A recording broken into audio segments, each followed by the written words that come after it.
Okay, we're streaming, and this is our session 0. So if you're watching this, cool, you're there, and feel free to talk to us while we're doing this. But we're just getting ready. We're going to be playing the Throne of Thorns campaign for Symbaroum, starting in January.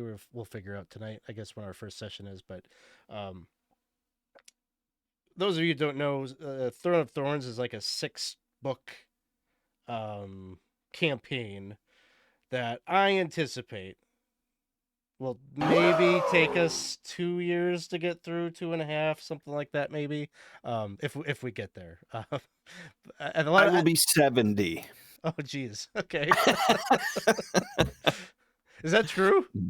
That's not No, true. I know. No, that's not true. I was like, what the hell? Like, that's not right.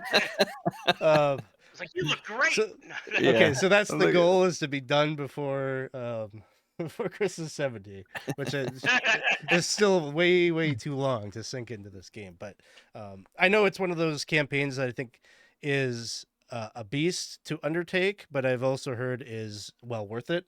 And before we popped on here, I was kind of talking about, yes, it is an epic campaign, and so like I've run. What was the craziest one that we did? Like, we did Planescape, right? And there's some like wild things that happened in Planescape, but like the stuff that happens in this campaign is like wilder. So like I'm really excited about it because of that. And thanks everybody for the subs and the toots. Good to see everybody there. I saw Casey. Yes, new campaign. Um anyway, where I was going with that is it's such a big long campaign that we're kind of coming together to make sure that the characters that we are building are on solid footing. We can make sure that they're compatible, that they will travel together eventually, even if they don't know each other um, intimately in the first adventure that we do. Like, we're just trying to set the groundwork, make sure we're paving the road to success, because um, we're going to be with these guys for a long time. So we want to make sure that we're liking who they are as they evolve and develop. So I guess question for you guys, because some of you have played, so like Gabe and Ryan, like you guys are bringing your characters, so like I presume that you guys kind of have the big overview of like the broad strokes of Symbaroum.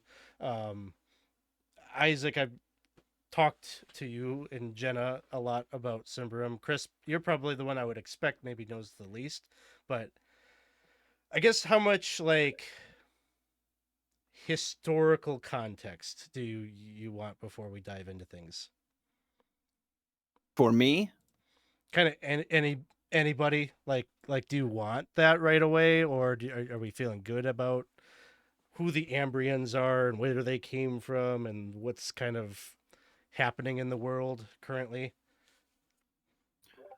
uh, I have chosen to be an ogre, and I guess the general concept of an ogre is you kind of wake up, you're an ogre, you don't know anything.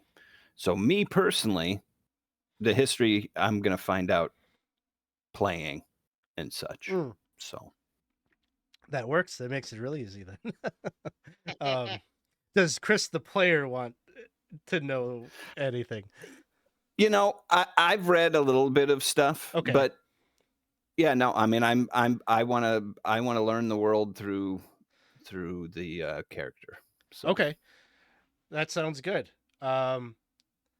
Really, the super broad strokes is that a lot of adventure is going to happen in this forest, where you guys are going to actually start in the forest. So just realize that um, there will be a decent amount of like urban adventure in here. So as you're building characters and selecting abilities, like everything is in play, because you're going to be in every type of situation at some point.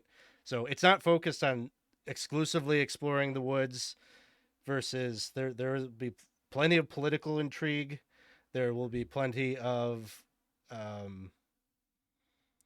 dungeon delving at certain points, and so you're going to cover pretty much every pillar of play that you can think of, and so um, it would be hard for me to direct you towards what abilities will be best for your character. I've kind of already told some of you like some of the things that I think are essential.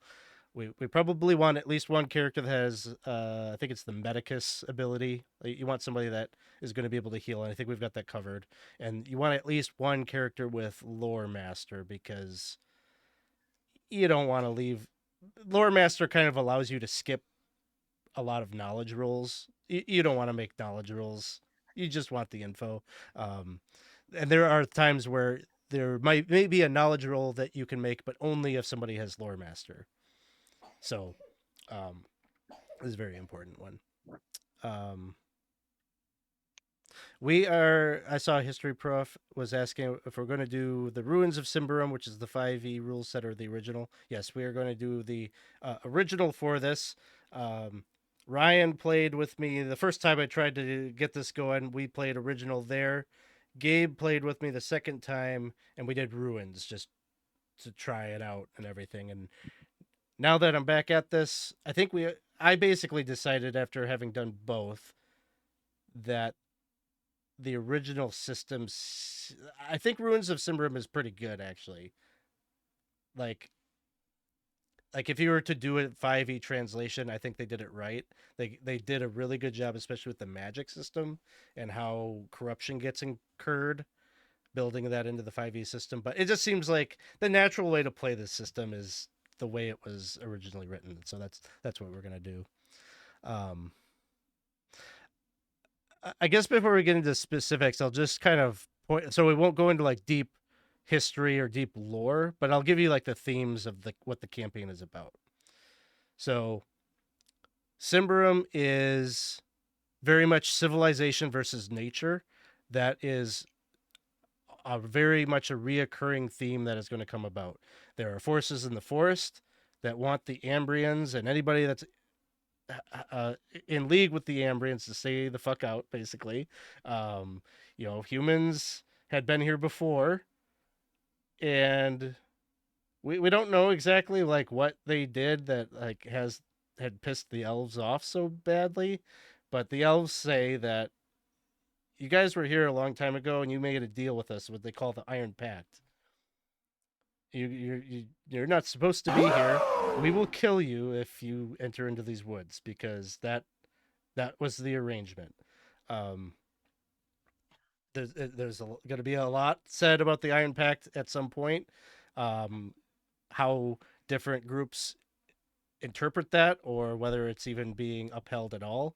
But that's a big conceit, is that there's elves in the woods that are trying to maintain this age old agreement with the outsiders, and the Ambrians are fresh off a war. They've come into the area, and they want to they want to explore those woods. They want to tame those woods. They want to cut down the woods and make arable farmland and such. And so those two forces are in competition. But then nature itself, like the woods of Davokar, have all sorts of a long history, a lot of secrets, and there's a lot of forces of nature themselves that are in conflict with even the barbarians that live there.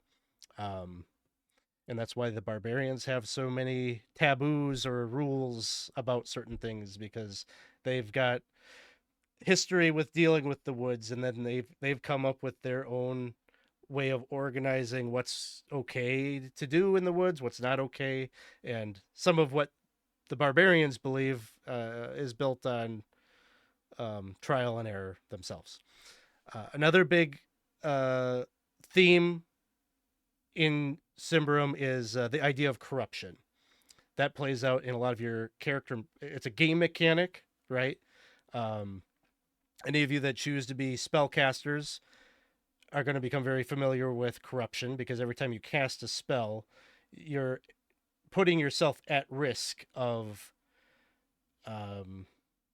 this phenomenon, which can play out very differently. It sometimes manifests itself as physical deterioration or deformities. It may be a weird quirk that you develop. It could be, you know, latent like mental illness that comes over your character, whatever that looks like, you start to become quote unquote abnormal through reoccurring going to the well, I guess, of power. Power corrupts you, whether that's a magic item that you might be using, spells that you're using, sometimes coming into contact with others that are corrupted, curses, all sorts of different things. You're going to come to find out that everybody thinks that they've maybe got the answer for how to tame corruption or heal corruption. They're usually wrong, or maybe there's some maybe some group has the right answer. They're still working on it, right? So that's a big theme as well. But nobody understands it, right? Like people think they understand corruption. Some people think it's tied to on death. Some people think it's maybe tied to the Empire of Symbaroum, which we know very little about. But there's a lot of people are trying to research what are the origins of corruption. What does it really mean? Nobody really knows, truthfully. How corrupt you are is something that cannot always be seen with the naked eye. There is a ability called Witch Sight, I believe it's called. Everybody has a shadow. It's sort of like detect magic. Like everyone's got like a profile, I guess, that emanates from their body, from their spirit, really. And some characters, especially witches and those that have witch sight, can see if somebody is corrupted. And sometimes that's kind of a useful ability because somebody might be acting kind of funny and you don't know why. That's usually the first thing you check. Like let's check on their shadow, see how corrupt they are. So it's more like an aura as opposed to an actual shadow Correct. that you cast. Yes. And it's kind of like, it reminds me a little bit of like in his Dark Materials, like everybody has these daemons or whatever, and like some cultures tend to have lean towards particular things. I think it said that the Ambrians typically have more metallic hued shadows, maybe a reflection of their like industriousness, whereas barbarians will have more kind of vibrant rainbow hued. There's a lot of things like that. Like your shadow is, and you all could like determine what is color is your pure shadow. It's kind of like I likened it, I think, in one of our conversations about like choose the flavor of lightsaber you have. Like that's kind of Right. what the decision is, but it's a reflection of your spirit. Um, and then the third big theme in Symbaroum is politics and factionalism and intrigue and things like that. There's going to be a lot of factions that you're going to come to know. And they all have like a part to play kind of in the balance of power. But, like some games that you play, there's factions, right? And there's always like the good faction and the bad guys, and then there's like the neutral, there's the chaos guys and the lawful guys. Like the factions don't really break down that way in Symbaroum, and in fact, they're not always like necessarily diametrically opposed. Like there are areas of cooperation between everybody. It's just every situation is they are going to look at a little bit different and have a different motive, and they're not cartoonish. There's not always like a right or wrong in aligning with any of them, and I kind of want to impress upon you guys that because I know this is one of my faults when GMing is you tend to lean into cartoonishness because it's those are easy stories to tell, right? Like it's easy to tell a good versus evil story, and so like and I don't know, in real life I'm fairly anti organized religion, so that comes out like when I GM. So realize that I'm not intentionally doing that when I talk about the Church of Prios. Like they're fine. It's just that sometimes my bias is going to come out. You can check me on that, please. But what you have to realize is that they themselves, every faction, is very complicated within itself. So like the church is going to have like 4 different groups, 4 or 5 different sub factions that are all trying to steer the organization in different directions. Like Ryan, I think in your sliver of this, like you saw that play out. There were reformists that were trying to go back to an older version of Prios. The war was over. We don't need the war god anymore. Let's go back to just peace and light and sun. And there are going to be other like kind of more militant factions, or there are, there, it gets really complicated. And so I think it's important to realize that, because I think this game probably becomes less fun once you just pigeonhole each each political faction into like some kind of a 2-dimensional view. Um, so that'll probably make more sense as we start playing and you start feeling that out. But I guess just a word of hesitation, and be like, just realize if I am portraying, or even like the government, right? Like the Ambrians, it would be easy to depict them as they're the evil empire that is encroaching on this land and blah blah blah blah blah. There's probably some truth to that from a certain point of view, especially from any of the barbarian tribes are going to look at it that way, depending on where they are in the world. But you know, just a caution about the cartoonishness of looking at these factions. So, is there any questions about that? Like, I don't know. I just wanted to like give like an overview of the couple of themes, because I feel like that might kind of help you conceptualize what kind of character you want to build or play.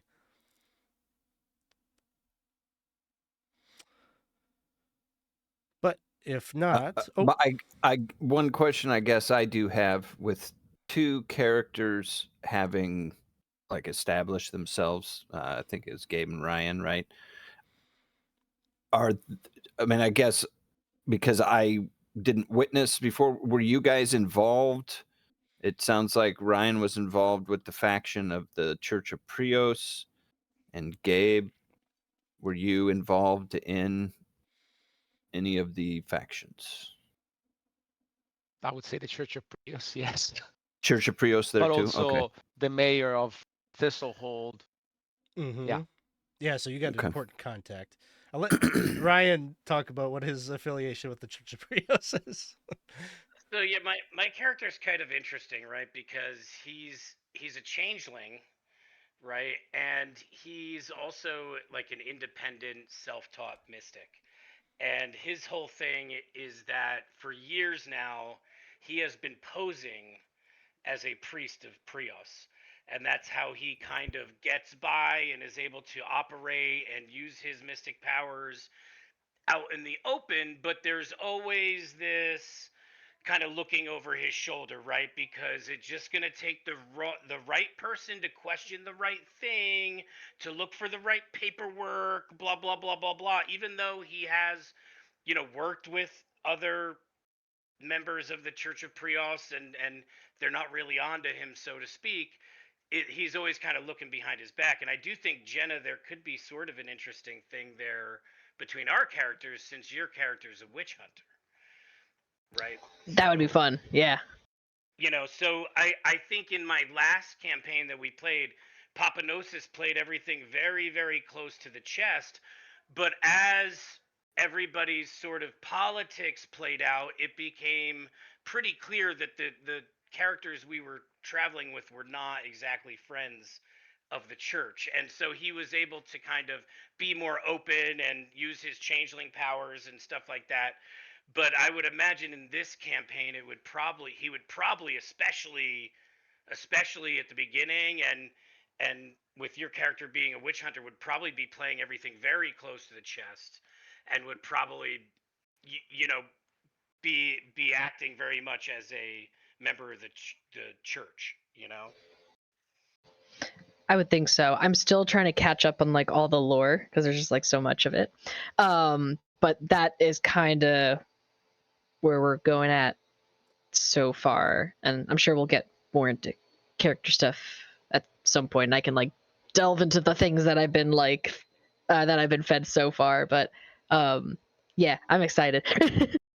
Well, and I can say this, Jenna, just because your character is a witch hunter does not necessarily mean that they have to be affiliated with the church. Like, probably Yeah. like 85% of witch hunters probably are, but like, And I had a feeling that mine had some leeway to not be, just based on like suggested background with like, because like one of the things that we were talking about, like to like figure out where I could be placed would be like, it was in like a barony that has ties with wanting to like work with the barbarians and try to establish relations. So there's already like this kind of, there's a fundamental willingness to like work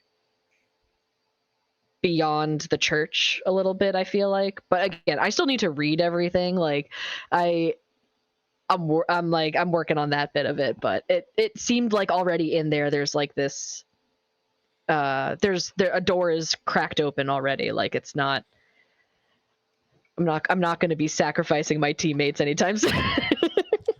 Well, like I guess my understanding, I guess so you could be like a witch hunter that is like working for like like a certain area and not necessarily for the church, right? Is that what you're saying? or even whatever? just for personal reasons. Like, That's yeah. That was the initial idea, was something of corruptive nature had happened at some point, or something happened. I saw a thing.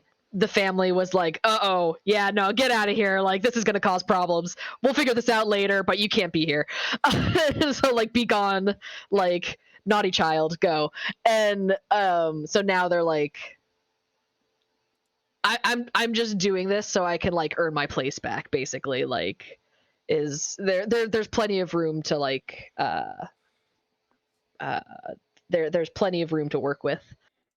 yeah, the only reason I say that like 85% of witch hunters are probably from the church is because they are this huge power that has resources and organizes and trains and such. But there is this element of, there's a lot of mercenary work to go around, and so there are people that probably train.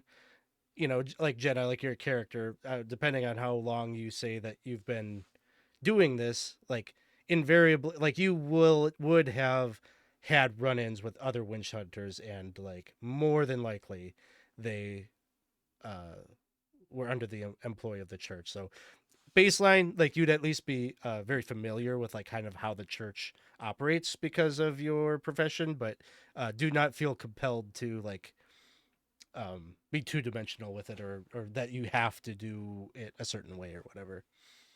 Gotcha. There's always an exception. There's an exception to every rule, right? Yeah.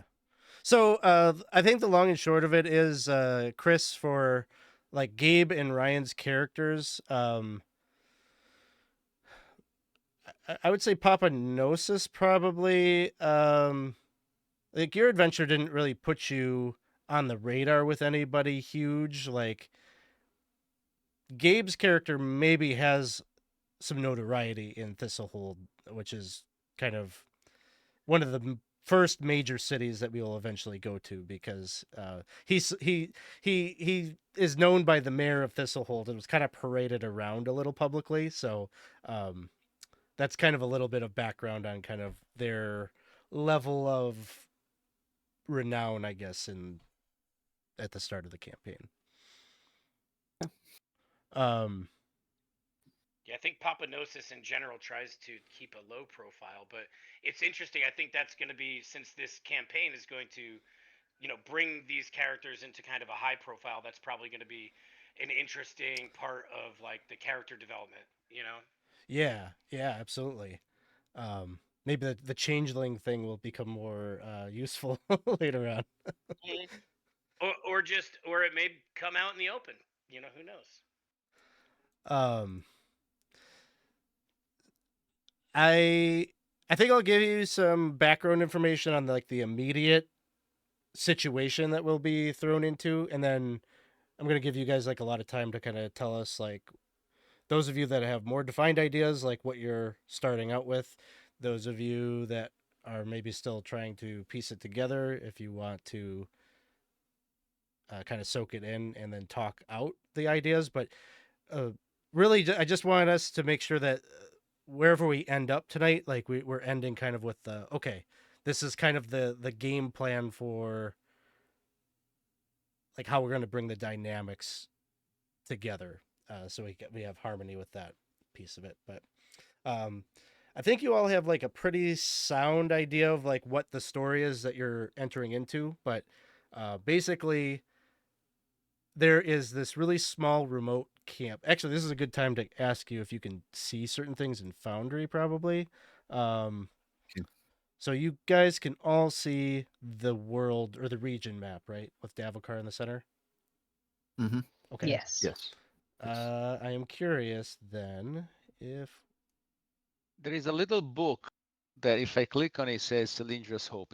That's where you were hoping to. yeah, Yeah. Yeah. you see that on the map. It's a little book, yes. And if I over it, it does tell me it's Cylindrous Hope. Can you all see Yeah. that like kind of over here ish? Right here. Right there. Oh, yeah. Yeah. If you double click on it, it gives like information. Perfect. I don't know if we're supposed. Oh, It does. Good. Okay. beautiful. So it's a little thing. There's not a lot of info because I just kind of like typed That's cool. some random shit in there, but that's what I was hoping. So I do want to try to do a lot of journal keeping and note keeping like in Foundry, because this is going to be such a long campaign. I think and I'm really bad at that. So I want to make sure that we have like the tools that we can all write notes and then share them amongst each other. And I don't know, I could probably ID who of you are going to be the ones that write the notes, but I believe that I have changed the permissions so that you guys can put notes on the map if you wanted to. On the left hand side where you have your tools, if you click the one that kind of looks like a little banner, when you hover over it, it should say journal notes. Do you all Yep. have that? Mm-hmm. Yeah. Okay. So then there should be one where you can like create a map note. And I believe that you all should have permission to add those.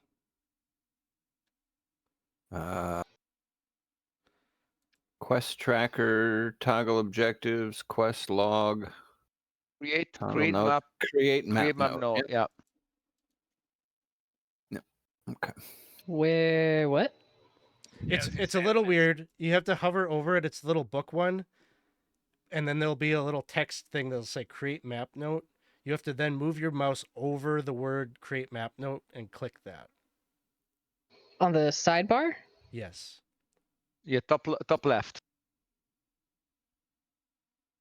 So in my order is gonna be the fourth one. So basically the one at the bottom. Oh, journal Um, notes. There it is. Okay. yeah.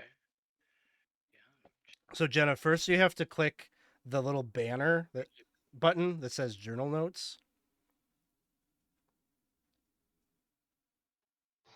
I have journal. On the left side? Left side. Left side. Oh, left side. Yep.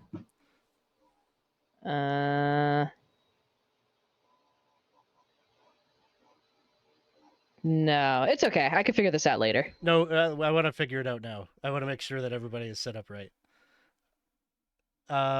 What do you have on your toolbar? Let's see. Let's see. I got the standard token controls and that one. movement things. This thing? Oh, okay. Create map note. Okay. Oh yeah, and then that has journal entry, and then. Oh, okay. All right. Okay, you do. I pointed it out to me. We're good now. Okay, Yeah. okay. I just want to make sure everyone has the same permissions and has everything set up. So, Can everybody see the one that I created to the right? yes, I see It it. says I am a note. it says I am a note. Isaac can't. I don't. You don't see the one that's right here. I do not. You do not see that. Does, okay. any, does I anyone don't else either. not see it? Okay, so it might be Chris. Now let me. Yep. No, I did it. Oh, I was just going to ask Isaac because I. Whoops. Hold on a second. I clicked on a thing to. Let's see. How do I get off of this? So I think I know what it is. Chris, you see where you created it on the right-hand side, the I am a note? Mm-hmm. Can you click and drag it and drop it into the folder that says player notes and see if that changes the permission? Player notes. Where is that? Player notes. Do you see any folders in under journal? Oh, yeah. I see. I am a note. You only see I am a note. Okay.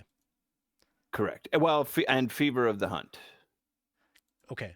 So let's do And Cylinder's Hope. this. I Does, see Fever of the Hunt. Yeah, and Cylinder's Hope.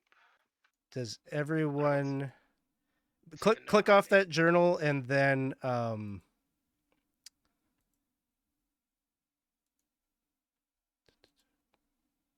why is it not saving? Configure access for all documents within this folder, changes, blah, blah, blah. What if I do observer? I see Nody McNote face. I don't see Nody McNoteface. What is that? I made it, but by it's the not pyramid. coming up in the. I made that Oh. one, but it's not coming up in the journals.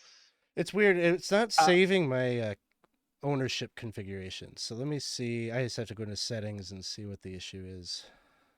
Oh, I do see Nody McNoteface. Yeah, Period. but when I go to open it, it says I cannot open quest details. So that was Same for me too. I think I That- maybe set it up stupid. The Because I quest may no longer exist. I just Yeah. named it and hit save. yeah. I think what you did was there is a quest log, and then there's a create a map note. I think maybe you did the quest log. Oh, I thought I hit map note, Ma- but maybe not. Maybe. Oops, that's not what I want. Create map note. Yeah, I don't know. Yeah, maybe. Well, no. Oh, okay, I see. Hang on.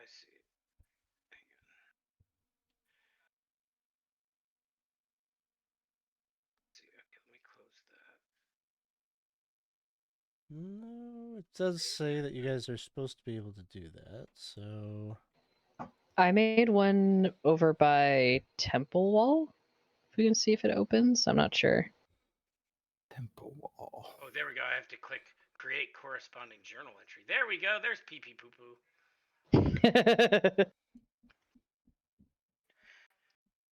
Where was yours? Did you say, Jenna? Mine's Temple Wall to the south of the woods. Get it. Oh, okay. Yeah, I still don't see I- anything. Yeah, I do Yeah, I not don't see it see either. one there. Oh, interesting. Like I put it right on top of Temple Wall. Okay.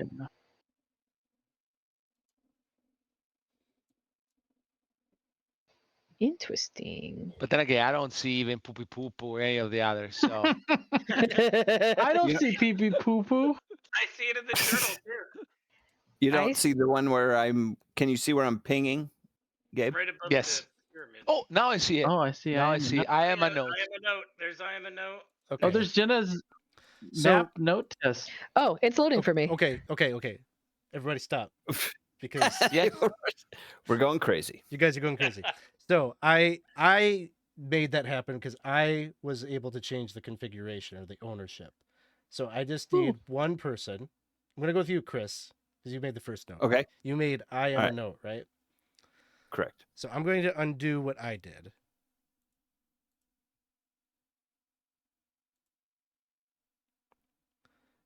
Chris, can you still see I am a note? I can see I am a note. I can see Okay. I can see all of them. Right click I am a note. Okay. Do you have a thing that says configure ownership? Now convert to enhanced journal. Export, import, delete, duplicate. No, I do not see that. Okay. I wonder if Maybe I'm the only one that can alter that stuff. So Probably. There it is. I'll look into that to figure out, because I I would like it to be that, because let's say like Ryan, your character has some secret that you share with Jenna. It would be cool if you could create a note between the two of you of like knowledge that the two of you know that like then no one else could see. But if I have to be the intermediary to do like that, will get Mhm. stupid. So So it's much more work than it needs to be. no, and there's Yeah. there's absolutely a way to do it. Mhm. So if that's the case, we could just send Discord messages to each other if it's that difficult. It'd be much easier though to have that information on the map. The thing that's really weird though is that I can't. I'm gonna create a new folder real quick. We'll call it Beaver of the Hunt Player Notes.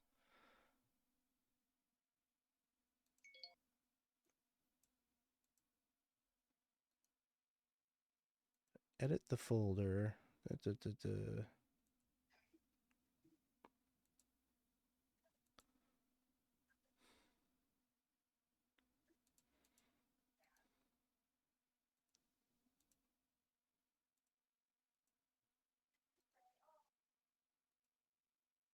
Yeah, it's weird. Like it won't save my ownership configuration. Like if I set it so that everybody is at least like a observer, I click save, it doesn't retain it. So there's something weird going on. But that's why we're doing this, so that I can know where those problems are. So let's make a note about that.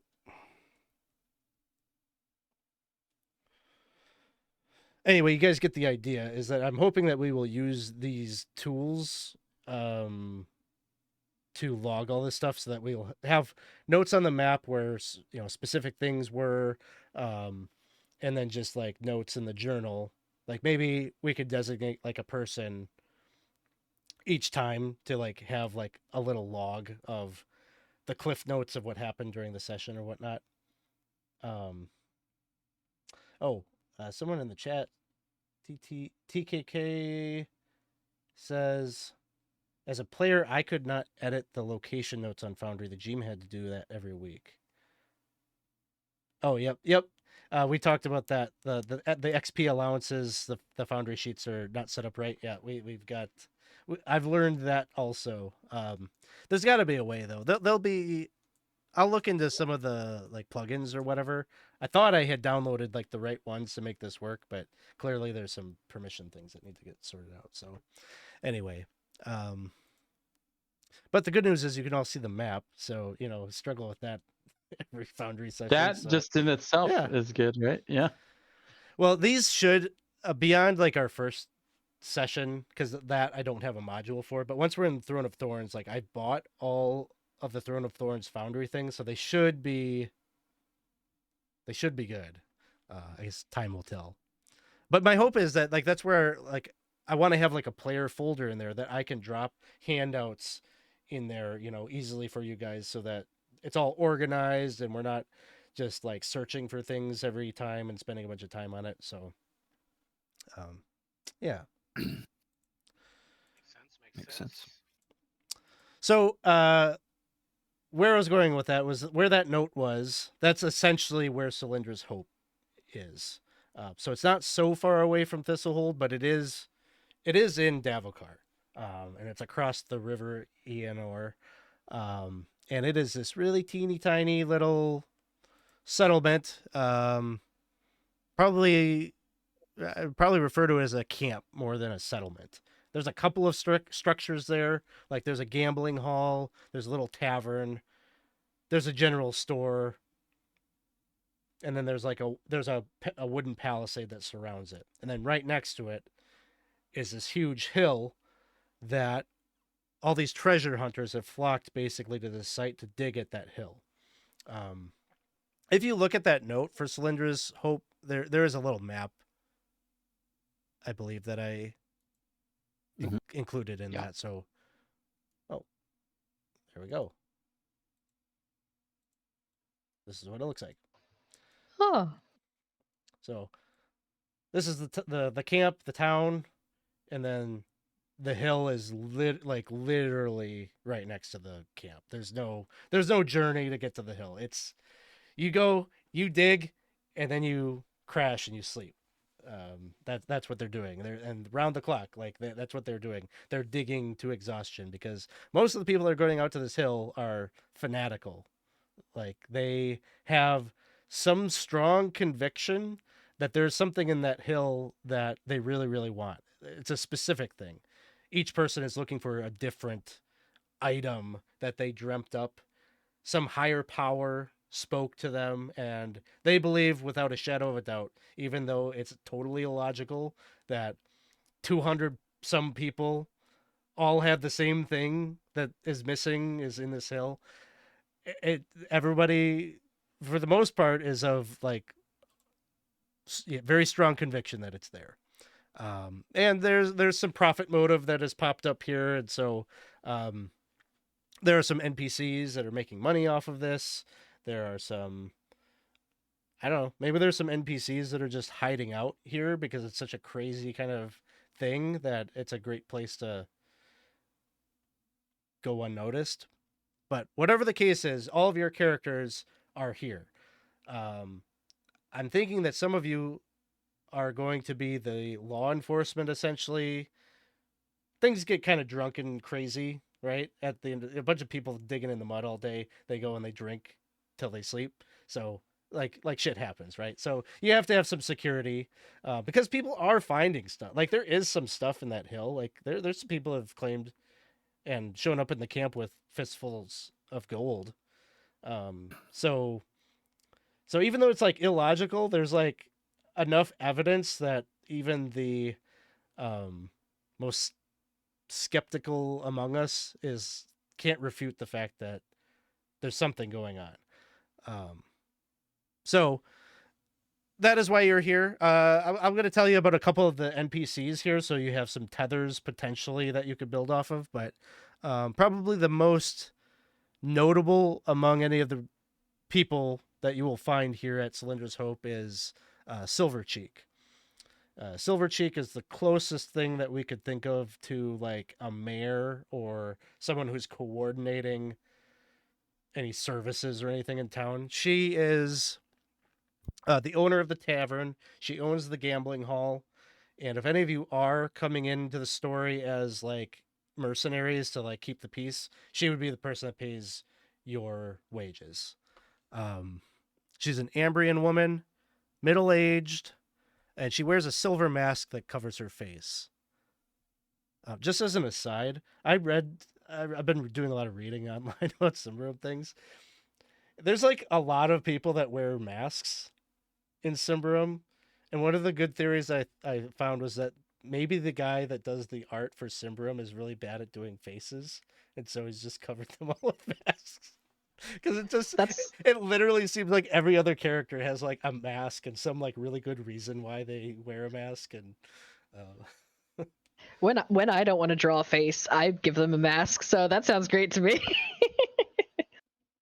it's an artist life hack, I guess. But it's like all the masks that they've given all the Church of Prios people. Yeah.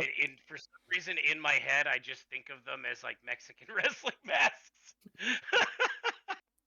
Luchador. Luchador masks. Yeah, I'm just like these Prios guys, man. They love. It's like Nacho Libre every day. They love wrestling. Yeah.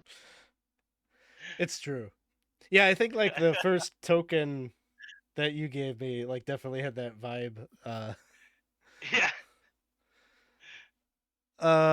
Let's see, what else can I say about Silvercheek?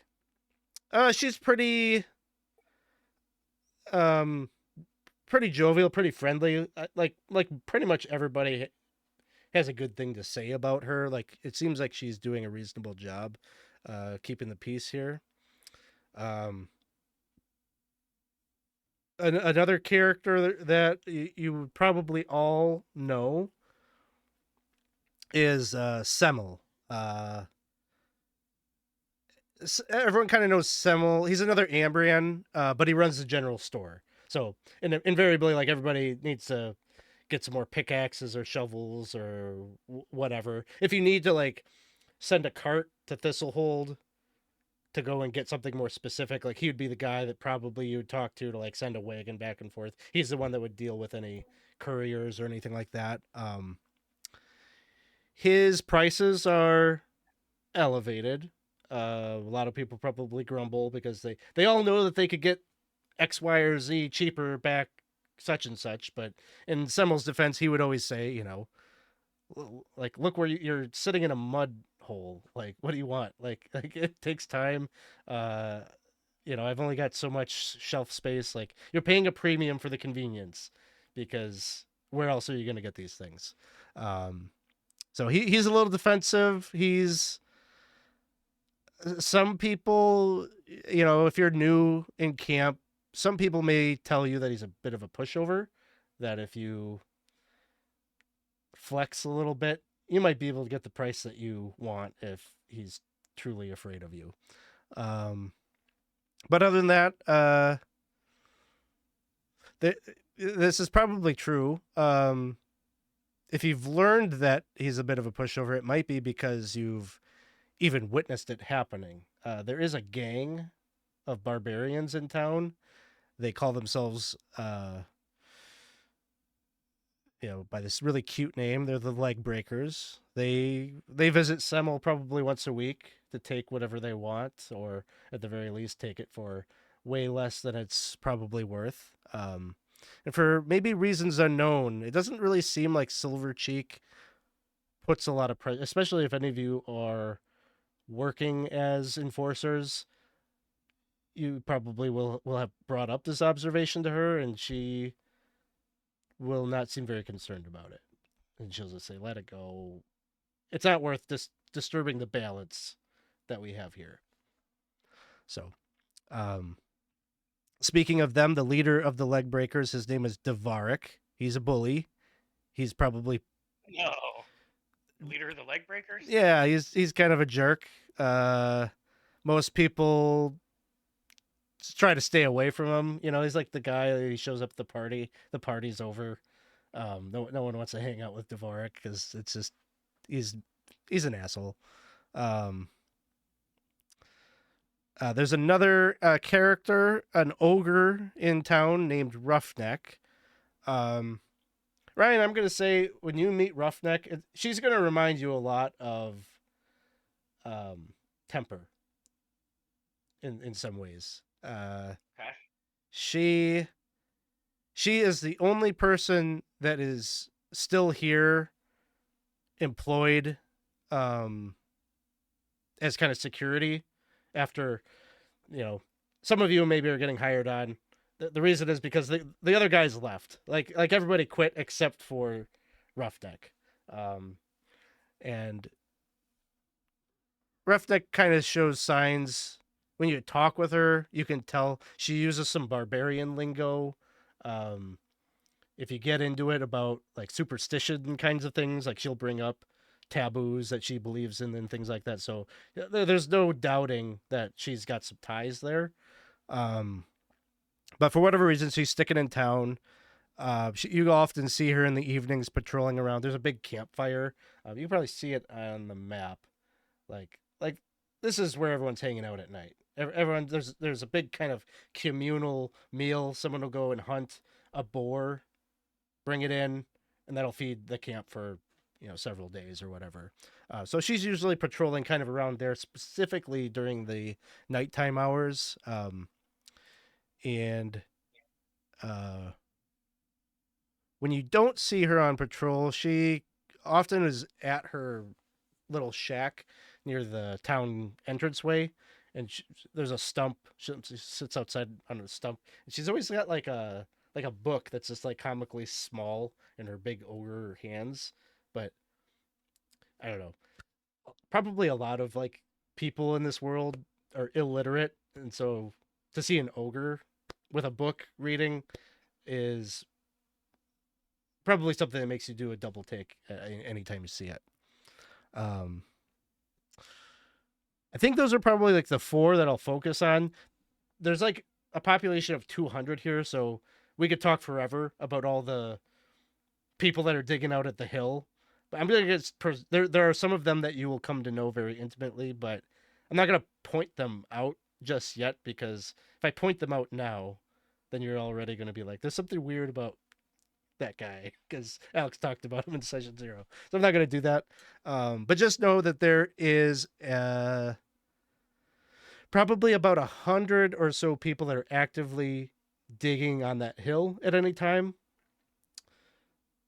There is a lot of diversity in who those people are, in terms of socioeconomic, in terms of probably not a ton of barbarians, but there would be some. And anyone who's a barbarian is probably getting paid to do it. There's a lot of taboos about the hill. Barbarians would know that it is taboo to dig on this specific hill. And even knowing that, some of them, they need the money. Times are hard, and some of them have maybe made a calculus that I'm from a tribe that's not around here, so maybe I can get away with my family not knowing that this is what I'm doing for employment. But yeah, there are some very wealthy people that are digging on the hill. They themselves may not be doing any digging, but they brought a lot of hirelings to do it for them. To dig on the hill, you do have to buy a claim. Some people have multiple claims. Your claim basically gives you a little, very small little plot where you can dig as deep down as you want to go, but you got to dig vertical. So I think that's probably enough for now in terms of what Cylindra's Hope is all about. It's enough of me talking at you. So why don't we have you guys like kind of share everything that we need to know about your characters? And I guess the one thing that we should try our best to do is maybe have every character have at least one tie to one other player character. Because I think that as long as we create like kind of a web of relationships, I think the cohesion kind of will just naturally progress during the first session or two. So I guess I could probably makes the most sense, Gabe and Ryan, for like the two of you to go first, because you guys have established characters that have already done some adventuring.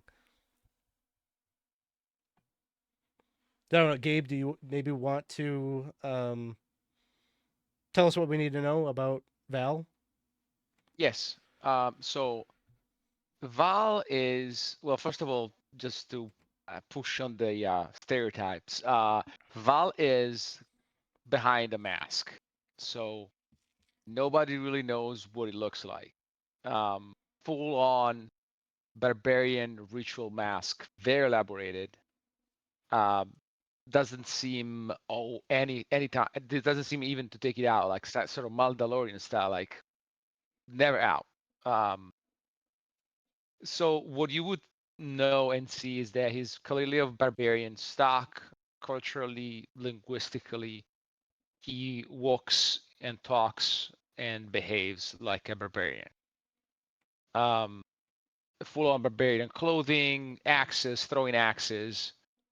He does wear a Ambrian armor though, and a very solid Ambrian shield. So whatever he's done, he realizes the steel somehow is powerful. Um, he has a warrior's bearing and a warrior's physique, but at the same time, is a guy who seems to be smart, or at least educated. Never really talks much, seems to be on the taciturn side of things. And you can tell that he's got stuff in his past that he doesn't want to talk about or even remember. Um, and that probably haunt him. Other than that, those of you who might have spent some time in Crystal Hold and are interested in weird stuff would probably know that he was part of a group of investigators. In fact, he seemed to have worked with the Town Watch for a little time before then as a sort of kind of street enforcer type of guy. And he was part of a small group of investigators who were tasked by the City Watch to investigate a series of grisly murders who occurred. I don't know how much time after this, Alex, is. So you're gonna feel it like weeks, months, whatever, however time has passed. Yeah, I don't know. Do you think 6 months sounds like reasonable? Like since you got back from the tomb, maybe. So Yeah. we'd call it like 7 months since the murder was solved. Yeah. So And then you would know. Yeah. for any of the players, kind of up to you whether you're gonna recognize him. Sort of like it would probably be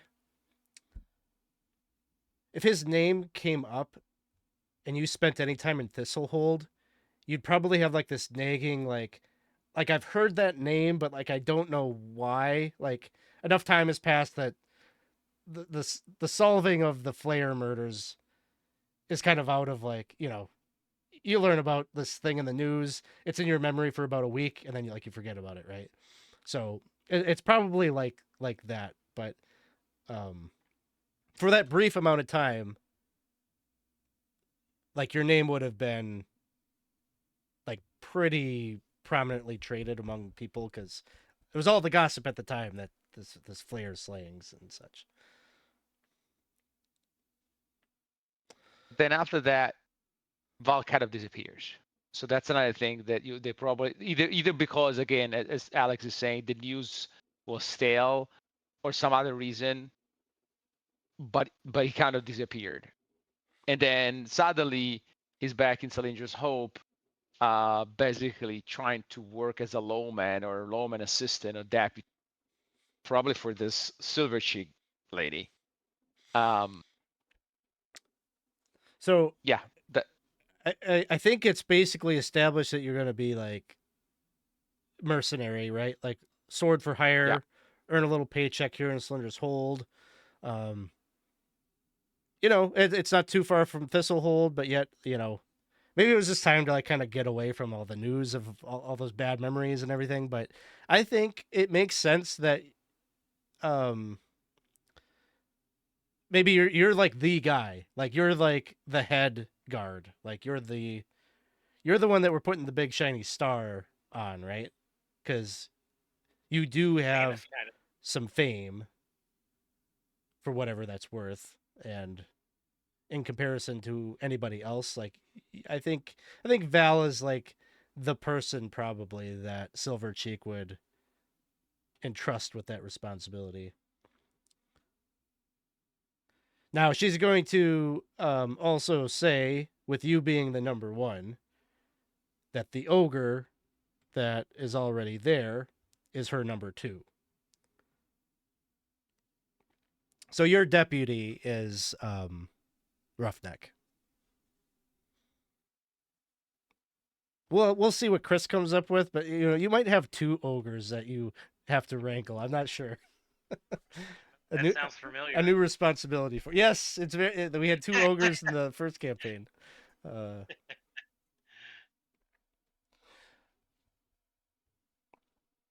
So Ryan, you filled us in on a little bit of your story, but do you want to give us like the big overview of Papa Gnosis? How they came to Cylinder's Hope? Yeah, I'm thinking that Papa's big driver being a kind of changeling and just kind of like having a mysterious past and having these magical powers and stuff, being an independent mystic. I think his big thing that drives him is just like learning about everything, right? And he's probably caught wind of this crazy thing that's going on out there that he thinks is probably has something to do with magic or magics or mystic powers, something, right? Because these people are having these dreams and it's actually coming to fruition, right? There's actually some stuff out there. So I think he's probably out there and he genuinely wants to learn about the phenomenon and find out about it and see what kind of magics are going on and if he can put some of those in his bag of tricks. Now of course I don't think he's being that obvious about it. He's probably there under the ruse of proselytizing to the miners and to the the people out there, and kind of schmoozing and kind of putting himself in amongst the other followers of Prios and theurges that may be out there, right? So that's probably his ruse, but I think he's probably also using some of his changeling skills and stuff to infiltrate, find information, and I think he's really just for his own purposes trying to find out about this phenomenon and dig deeper into what is causing these dreams, these feelings, this pull to the hill, right? And we had traded a couple of messages earlier today about like potential other characters that you might know. I've looked through the NPC list that I have here. So if you were coming here for any reason to impress Ordo Magica, which is the kind of the sage institution, the main source of kind of creating and cataloging knowledge. They want to understand more about the history of Davokar, more about the nature of corruption, more about magical artifacts, how they work, those types of things. There is not actually an agent that has been assigned here. So if you wanted to go with the idea, whether this is anything that you share, likely not, but that could be the driver. There is nobody, so you could be like the first guy on the scene to try to collect information and take it back to them. Okay, I like that. The other idea I think we had throwing kind of going around was like maybe like a religious, like kind of camouflaging yourself as I'm digging for religious artifacts. I don't have an NPC that is explicitly doing that in a way that they would share. I'll put it that way. There isn't someone that's like, hey, yeah, I'm looking for Prios shit. So if you wanted there to be, there absolutely could be. We just have to like make that character, whether you want to make the character or I do, or if we want to abandon that. I'm kind of good anyway. We want to go with that, but just thought I'd let you know that I did try to Yeah, let you. I think I like the idea of going there either as you know, uh, as somebody who's been kind of talking with the Ordo, trying to get in with them, and is like, oh, I've heard about this. Maybe I can go get the info. Like you said, be the first man on the scene, and then either can go back and report, or if one of them shows up, I can be like, hey, this is my find, or whatever. And yeah, something to ingratiate myself with them, I think would fit with my character and kind of their thirst for knowledge, right? If they're so thirsty for knowledge and they're aware of the Order, they would obviously want to kind of get in with them, right? So I like that idea, but being that there's nobody there, I think that's fine. I just would say that I would claim, not necessarily claim to be, but would would would probably work to get all the knowledge I can to kind of help them fill in that part of their book or something. Yeah, and if you're there solo, probably your opening scene is going to be you at the dig site. So I can introduce like, who are your buddies, who are your neighbors to your left and to your right that you probably, have some infrequent conversation with in between like taking rests and things like that. So there will be some other diggers that certainly you will just know. So we can kind of build that out as we go. Um, Chris, do you want to go next as far as like what you're thinking for your character, how they got here, all that kind of good jazz? Goodness, you know what, Alex? I mean, other than he's probably pretty new I guess. I mean, kind of my general character concept is kind of mashing together the sellsword treasure hunter. Okay, kind of doing a mashup there.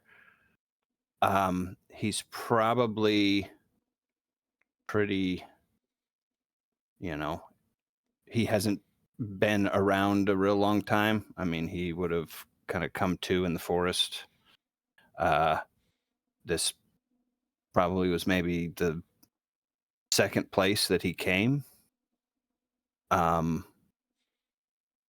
If there was already an ogre here and a need for size, at least for intimidation purposes, to kind of keep the peace, it would kind of seem that it was a good fit. I mean, like I said, without necessarily knowing too much of the background of where ogres come from, that's just kind of mysterious that you just kind of wake up and you're an ogre and there you go. But I would say he's probably, 4 to 6 months that he's been doing anything and has just kind of found that he's got a knack for a couple of things. So in reading the thing, the description of the ogre, it's usually the people that he meets that end up giving him a name because he doesn't have a name. So boy. having Gabe and I guess Alex as Roughneck or whatever, I will leave the naming of my character to anybody who would kind of be in the guard, because I think that would probably be the best fit at this point. So whoever is playing a fighterish character or whatever that would be part of the guard, you guys discuss what you would name my guy. Well, I'll just jump in right away and say that, like, if you go to Roughneck and like you're trying to imprint on her or get advice from her, like Roughneck follows the chain of command, and Okay. she's not gonna get like annoyed necessarily, but she will very politely but firmly continue to bring you over to Val to be like, he charge, he in charge. Talk He's the one. talk to Captain. Not me deputy. Let me read my book. Thank you. Goodbye. So it's up to Val to name. Well, usually the name is given after some action. So I would say we do session 1 and I name you, but up to you. Like I don't Yeah. want to give you a name that it doesn't fit your character. So Sure. Well, I will say this. At this point, being brand new, what would you call me? Just ogre? I mean, no, what would that would be be Noob. disrespectful. Noob. Number 2. Number 2. Number 2. Dos. Dos. The deuce. I think that's a good like little cliffhanger thing we've already built in. You have to come and watch Yeah, like the first session to figure out what Chris's character is going to ultimately be named. Maybe that'll be like the first conversation, right? Like as we're opening, is like, do I have a fucking name yet, please? Everyone Yeah. just keeps calling me 2 or whatever. You. Hey, you. Hey, you. They point at me and say, you. Do this. What about that as a name? Just hey you, You. HEYOO. Hey you. TBD. Right after I over explained, like, make sure you have a character that you're gonna want to live with for 3 years, then you end up with a name. Hey, you. Hey, Hey, you. you. Yeah. You know what? But, and here's also kind of my general thinking, right? I'm not one that really wants to like go all in on like particular things. So kind of the way I'm going to build my guy. And I will say this, with this being brand new, I would love to see Hey You carry on in infamy, right? But if if I am the Winston of this particular group, right? If I Winston this guy and have to come up with a new character, I will be better informed on the world. Uh-huh. So I will not be horribly, terribly disappointed if this guy does not completely make it, but I would love You to say see that. him. I mean, You say that, but you're gonna fall in love with. You're gonna fall in love with you it. know what? I absolutely, I tend to fall in love with most of my characters that I play, but they all have certain, they all have things about them that are endearing. But I'm just saying, with me not necessarily knowing the system, I plan on doing kind of more of a broad skill base as opposed to depth in any one, and allow for the events that transpire to kind of have me specialize him, if that makes sense. So that's kind of my general thoughts on where this guy is. I'll trick him out with being, just a bone smasher. So, that will be part of the design, to just, crush the foes pretty much. So And that's just my idea. and this is a good first scenario to feel it out. This is not actually part of the campaign. I picked it out of one of the compendium of adventures that they put out. It seemed like a fun get the ensemble together type of thing, because the campaign like starts and goes really hard. It just didn't feel right to start with that. So you'll get a little bonus XP from this adventure. So you'll have some leeway to kind of start playing with testing out some abilities and whatever, figure out what you like. Okay. And if you But yeah, if you play through this first adventure and you picked something that was like, ah man, I picked that thinking it was going to be cool, but then we played the first 2 sessions and I don't like it, like I'll let you rebuild or whatever. Okay. Well, I think this sounds fun. I mean, I'm curious to see what all things take place. And one of the things in the system, it talks about goals and stuff like that. Setting my character's goal to figure out why am I me and where did I come from. That would be kind of the apex goal of my character. So Why do I exist? why do I Oh. exist? That's exactly right. Why Where did I am I? come from? Why hey you exist? Yeah. Well, it kind of continuing the conversation about note keeping and record keeping. Like, please do fill out your character sheets with those details where it says the character sheet only has like so much stuff about mechanics, right? Like most of it is about your relationships. Who do you know?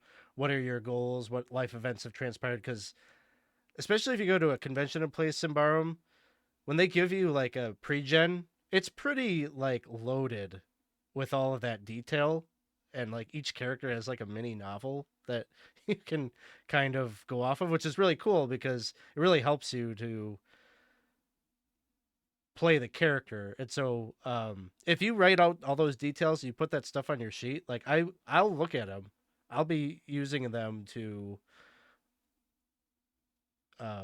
hook us into things. Like Jenna has some stuff that we were creating, and I've already got like ideas like I could use some of this to get them to go over here and explore this little part where it might be hard to like motivate you to go to X, Y, or Z, just out of, I could give you gold, I guess, but if you got personal quests, personal endeavors that your character wants to fulfill, I think we've got room within the overarching plot to like fit those little stories in, or even have them like kind of play out right alongside the big events that happen.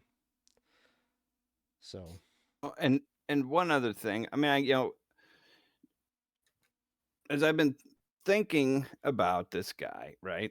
I was kind of thinking like he's probably he's kind of simple because he's like brand new. I mean, in a D&D sense, his wisdom would be low because he really hasn't experienced that much, right? I mean, so he's kind of simple and is just kind of go with the flow. I mean, just rather, like I said, like a simpleton. I guess maybe one of the things that popped into my mind was, I'm sure you've all seen the movie like Forrest Gump, right? I mean, one of the things that, and I had written a particular thing in college or whatever that we were the project was to pick a movie and how like what religion was like shown in that movie or whatever. And I said that Forrest Gump was like a Taoist sage, right? He just kind of went. He was very successful because whatever came, he just went with the wind, right? And that's kind of what I'm thinking. My guy, you say go over there, here I'm gonna go over there. What are we doing next? We Yeah. do this, and just kind of protective by nature. So his job is just to keep you yahoos alive. That's more or less kind of the general thoughts of what my character's mentality is going to be. So AU is keeping the Hey-Yous alive. that's right. All right, let's go to Isaac. What are you thinking for your character? All right. So my character is a barbarian ranger. I'm thinking the character's name is probably going to be Reg, Reg. She is seems to be somewhat of a guide that is willing to bring whoever seems needing to this place. They know the area well. They are a barbarian from a barbarian tribe that, in all instances, is pretty close to the border, and has also kind of sold out as far as like protecting the land and whatnot. The the chief, it says that their chief is living pretty lavishly compared to many other barbarians. I'm gonna say that Reg, she is kind of living that lifestyle. Maybe not so much lavish, but she is willing to kind of look the other way and in pursuit of some coin uh, or some gain that from helping these outsiders get to this hill. She is definitely, as far as her characteristics are concerned, I guess since we're talking about like maybe just a little bit of like our attributes, definitely she is most vigilant. Not much, I guess she would be as far as being persuasive, but she's definitely vigilant and I would say a bit maybe more on the sneaky side of things, a roguish, maybe a roguish huntress.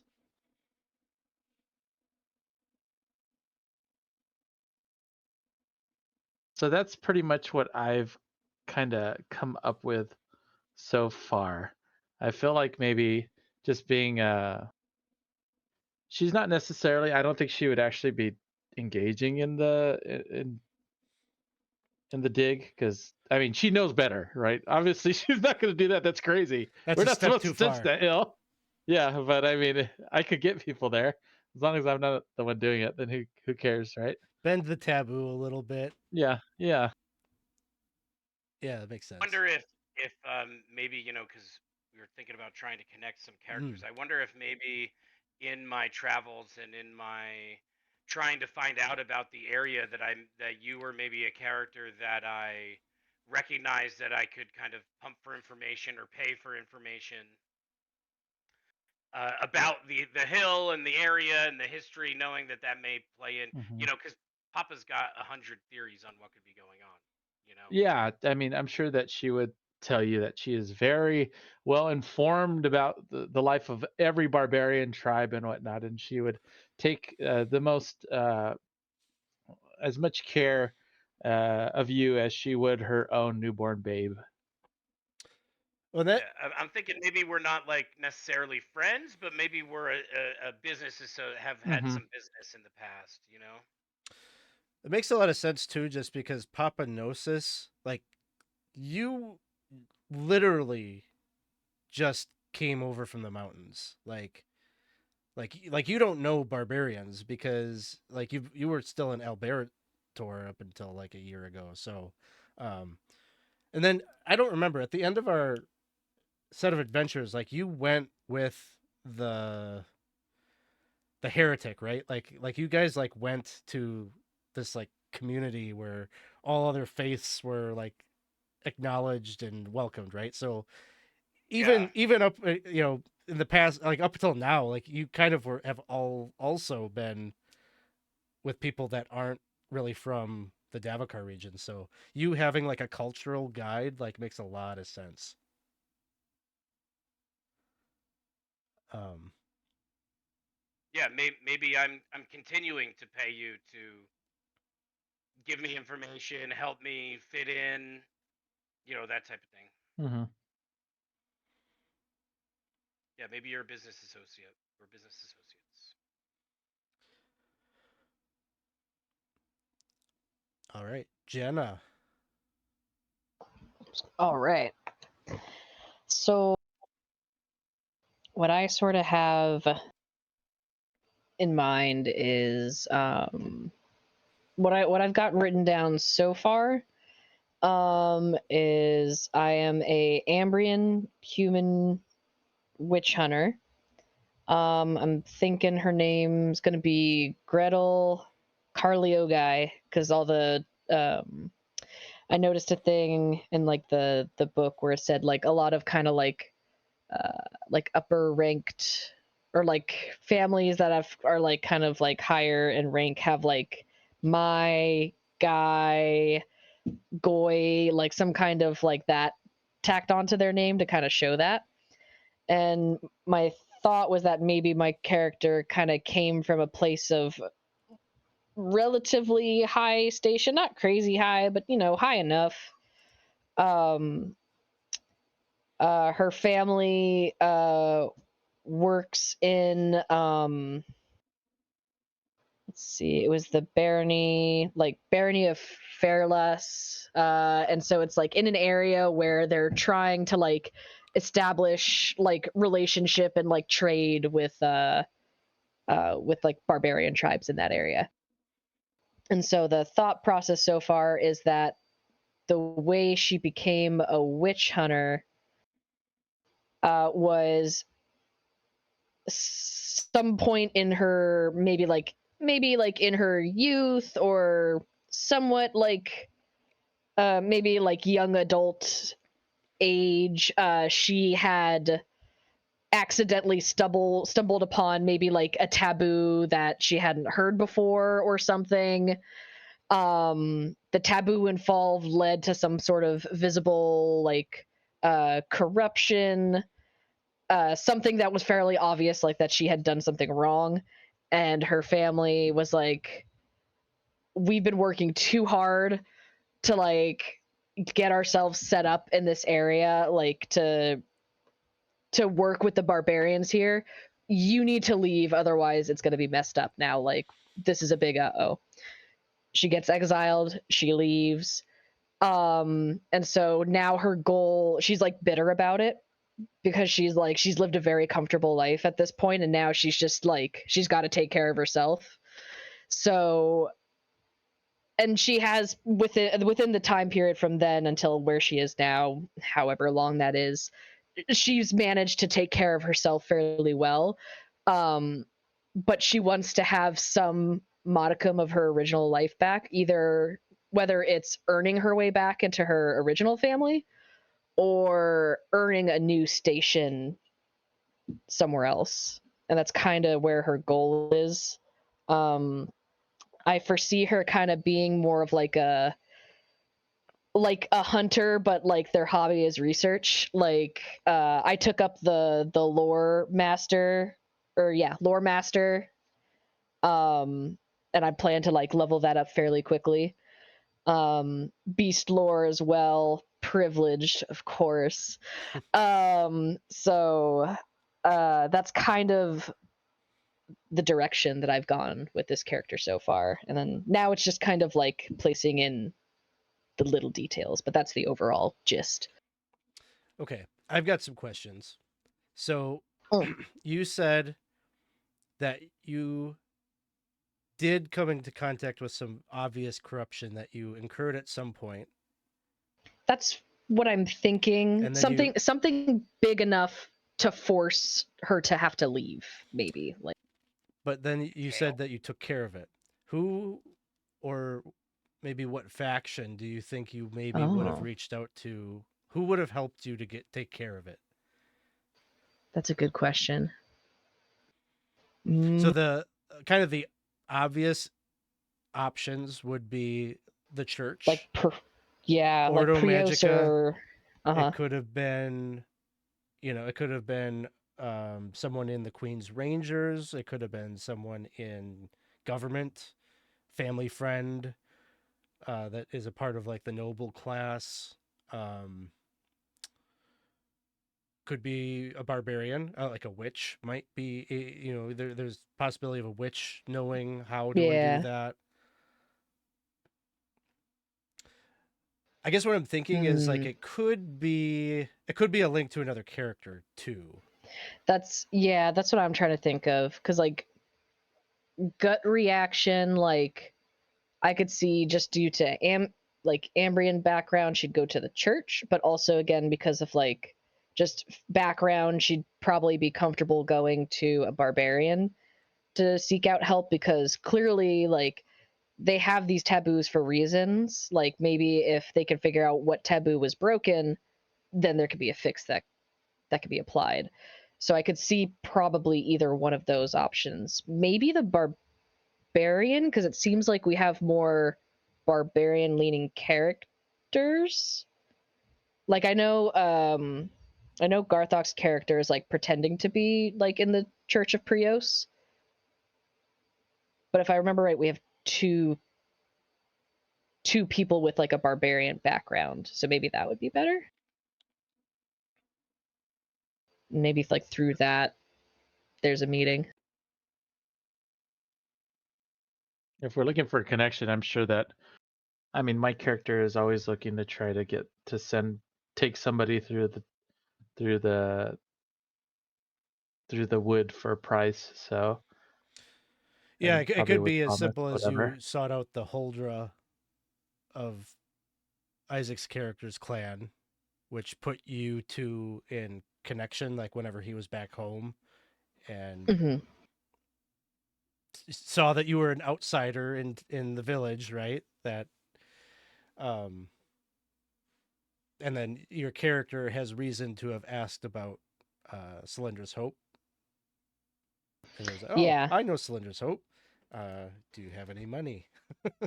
I'll take you there. Fine.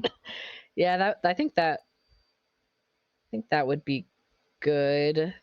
Maybe, yeah, because then like I could have heard a little bit about like Gabe's Val would sound familiar just from like the occupation, like maybe like going to Thistlehold, but it was already taken care of already. So it's like, oh, now I need to move on.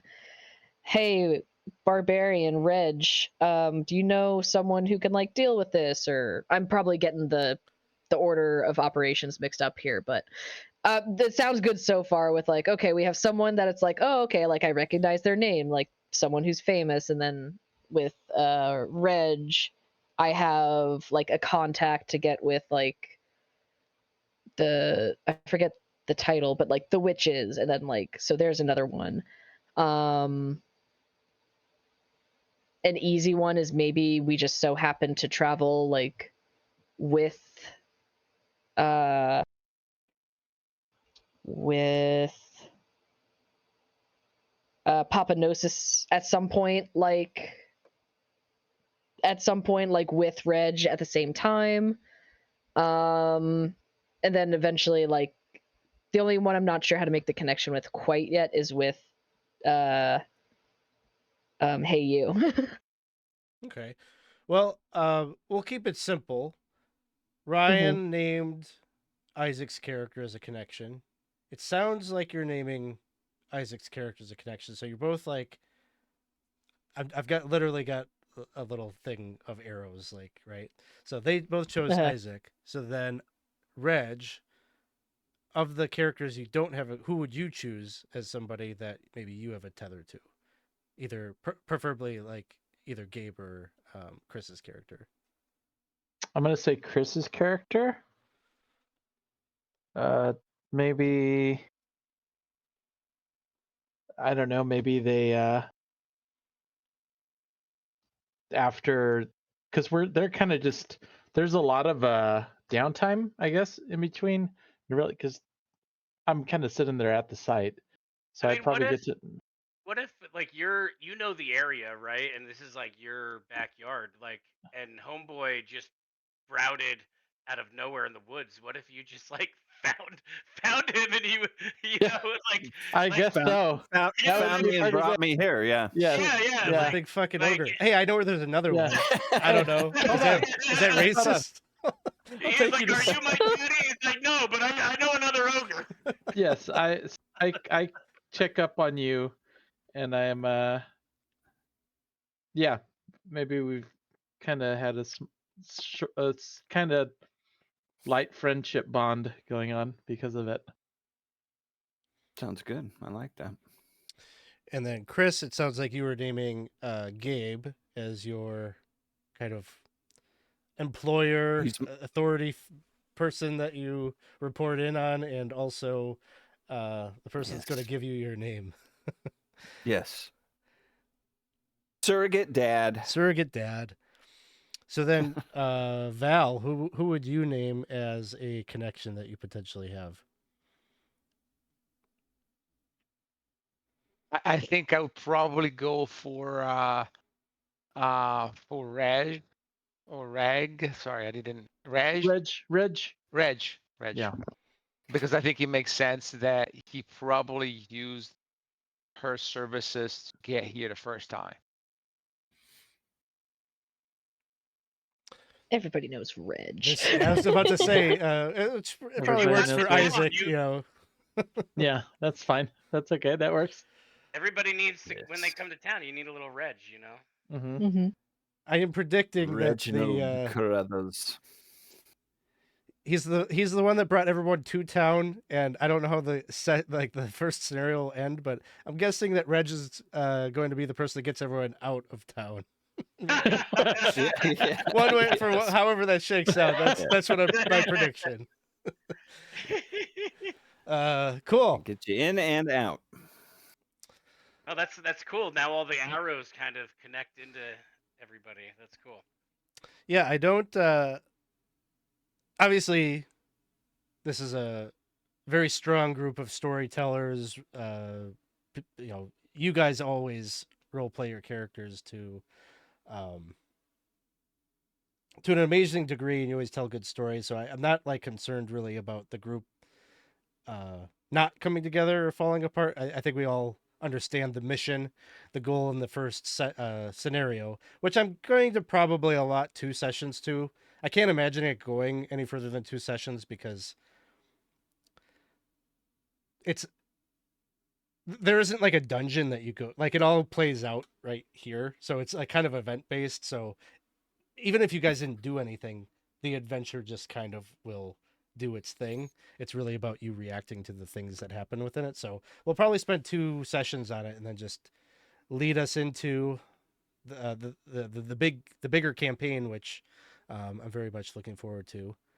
But yeah, I think we still got a couple of decisions probably to make. Particularly, I think Ryan, you still maybe have some XP to spend.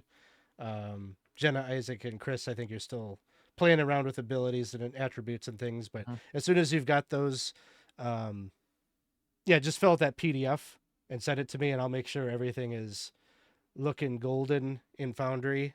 I took some notes about those permissions things, but yeah, I'll fix all of that so that I'm hoping we can just use Foundry. It'll be like the one stop. We don't have to have any spreadsheets or anything else anywhere else. Like everything will just be in Foundry and accessible as we build it out, so we don't lose track of things. I did have one question about the NPCs that are around, just because of my character's background. Yeah, When you were looking, was there any members of the Church of Prios out there, or would technically I be the only one? you're gonna make a check real quick because you actually you Okay. have attributes, so you can do a check. Okay. Let me see. Oh, did I close the Foundry on accident? I think I did. Let me go back to. Oh no, there it is. There it is. Okay, there's my character sheet. Make a vigilant test. -2. So modifier -2. Okay, just click roll. And explain the roll again, because it's Yeah. like backwards or something. It's a roll under system. So I gave him a See, I thought I -2. rolled good, but I rolled bad. You rolled bad in Symbaroum because you rolled high. So he rolled a 17, and I gave him a penalty. I said -2, which would have made the -2 is coming off of his target. So it's coming off the attribute. So he has a vigilant of 11. So with no modifier, he had to roll an 11 or lower. I gave him a -2, so he had to actually roll a 9 or lower. Okay, all right, that's right. So no, you do not spot anyone that seems to be looking for religious things. And you've talked to people. No one's mentioned anything related to religious artifacts. Most Yeah, no, I think my ruse then, most of my ruse for being out there is gonna be, yeah, to maybe, like, I'm with the church, I'm interested in religious artifacts, but it's probably gonna be a lot of, like, preaching. Yeah, you don't feel like you've offended anyone outwardly that you're there as a member of Prios. Everyone seems to be accepting the things that you're saying without much questioning. So either there's somebody amongst them that really doesn't want to be found out and is not willing to stick their neck out to correct you, because you are definitely getting some things wrong, right? Yeah, here But and there. Yeah, I'm sure. but nobody's challenging. The people that are willing to listen to you are like, oh yeah, and of course, the religion of Prios is kind of the religion. So there's definitely not anybody that is rejecting what you're saying, maybe out of fear of being a heretic, right?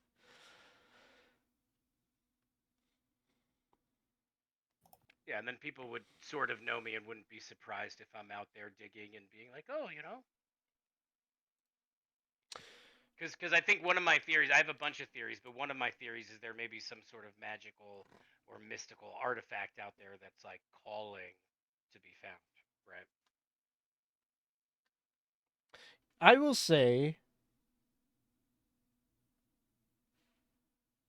say, okay, so you are a member of the church.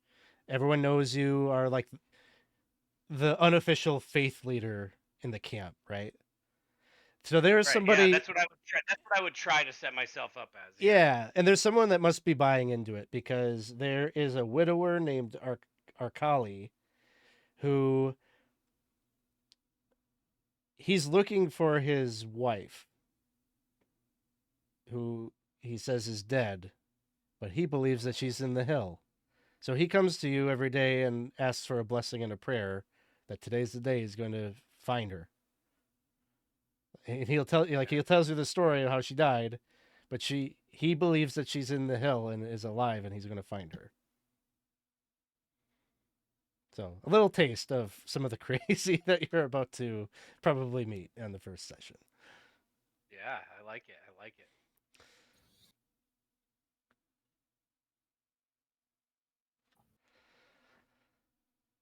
Cool. Any other character building questions? I think we've got a solid foundation in terms of who all the characters are. We've got some relationship tethers. I think you've got somebody in the chat was liked that I gave you some NPC knowledge right up front. There's all of these adventures have like so many NPCs that it feels like the best way to convey this information is just to like tell you a couple of the key people and then see if you want to interact with them, because like it's like impossible to spotlight them all in an organic way. I think so. Let's just go over like a couple of housekeeping things, I guess, here at the tail end. So my plan was we would play every other Thursday. Same start time that we started tonight, 7 p.m. Go for like 3 hours. Does that kind of work with everyone's schedules? Works with mine. As long as it's on like this Thursday, Yes. right? So as long as it falls on that, because I have another commitment every other Thursday, but it's on last week and next week. So it brings me to the first session. So I think you probably told me that already because I tried to count it out. I think that means that January 8th, if we're going to start in January 8th would be the first one we'd want to do. You just want to see if that is true. Yeah, That's what it's looking like on this year, because we've got the Christmas holiday, and then we're skipping January 8th, and then that works out perfect because I'm going to be out of town. Yep. The 29th, but that's our off week, so we won't have to take any days off, and then I'm pretty free after that. Excellent. That works really well for my schedule too. So. Yep. January 8th will work for me.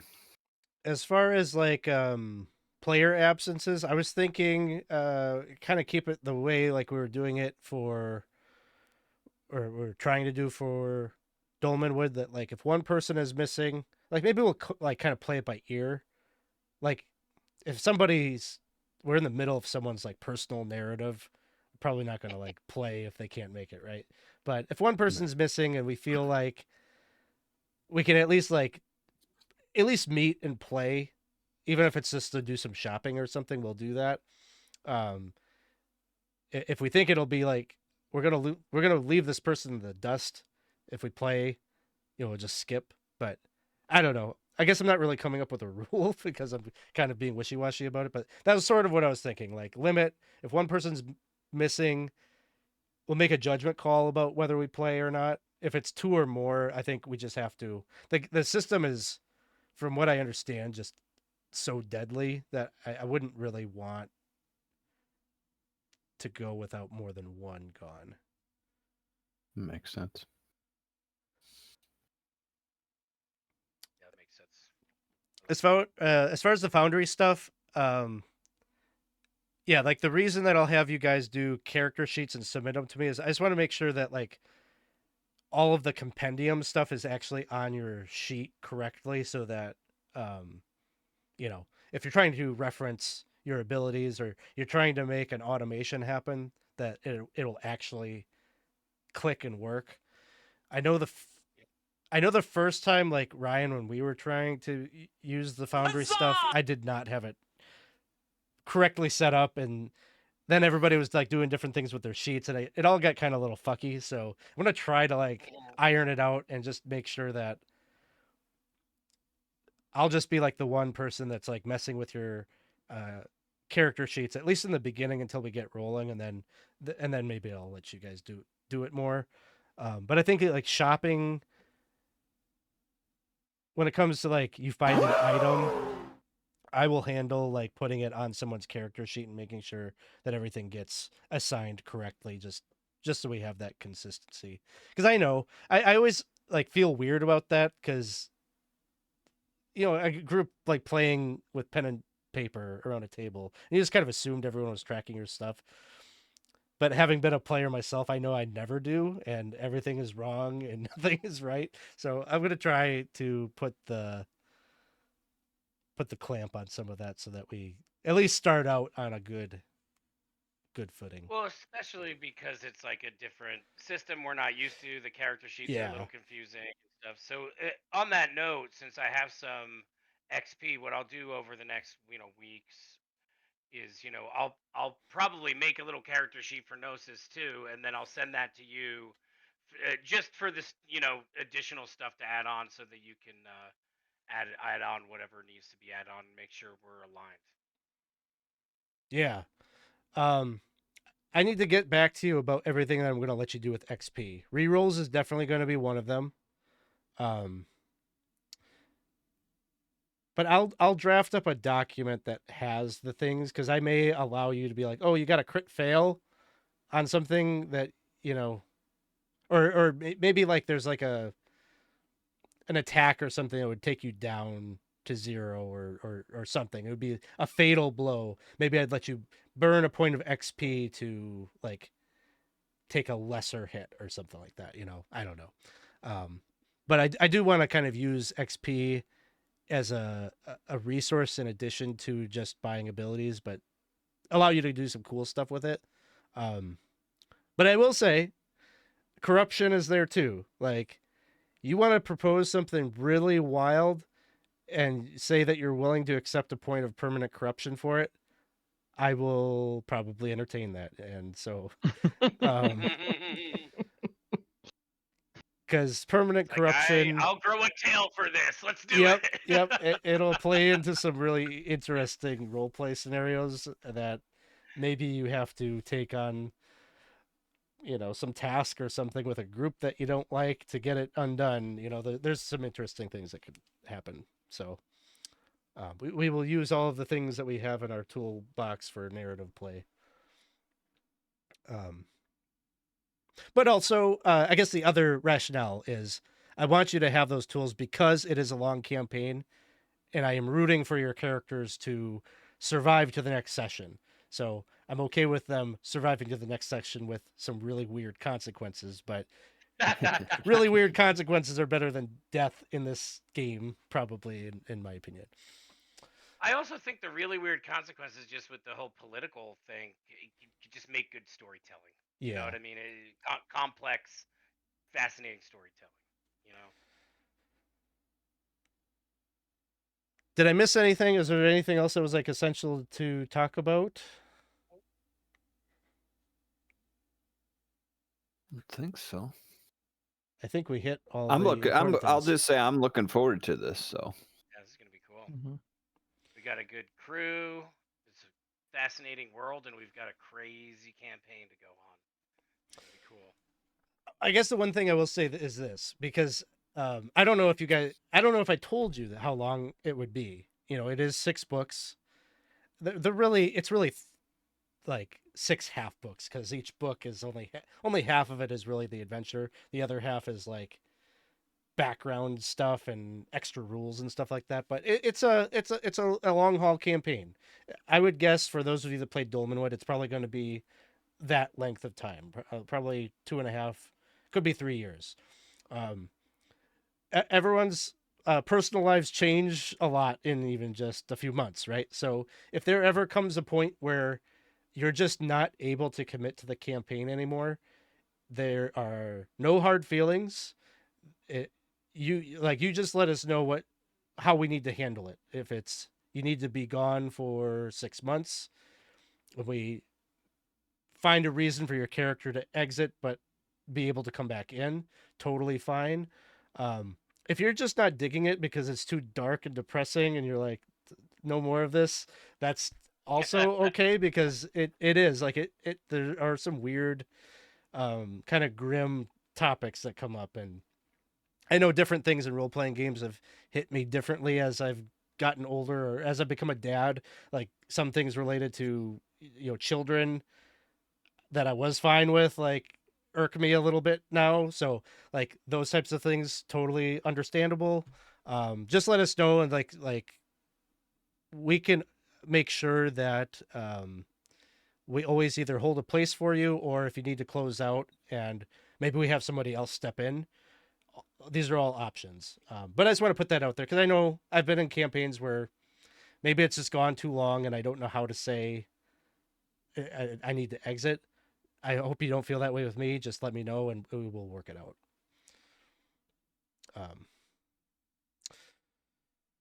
But yes, good to see everybody in chat. It's been fun hanging out with you all here tonight. We don't stream as much really at all. This is probably going to be the only campaign that I put out for the next bit, at least streaming wise. So if you want to catch it, you just heard us talk about our scheduling. So it'll start January 8th. Every other week, we'll likely be here. So you can kind of catch up with us here. I'll probably post them on YouTube, so you can find them there too. But I guess with that, till next time, we'll see you all soon. We do have a couple of games yet here in December.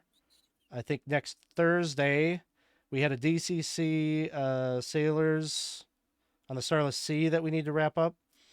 And then the following week on the 23rd, we always do a holiday game. So we will be playing a Discworld adventure that takes place on the night of Hogswatch. And Gabe's in that. Jenna's playing, Isaac's playing. And Dawson, who we haven't seen in a while, is going to be back on with us. So that'll be fun. I don't know. Maybe we'll get everyone together in the Discord channel to have a beer, have a drink before we close out the year. I don't know. I'll post something. But until next time, we'll see you guys. Have a good night. We'll see you. Well. Night, Night night. night, night.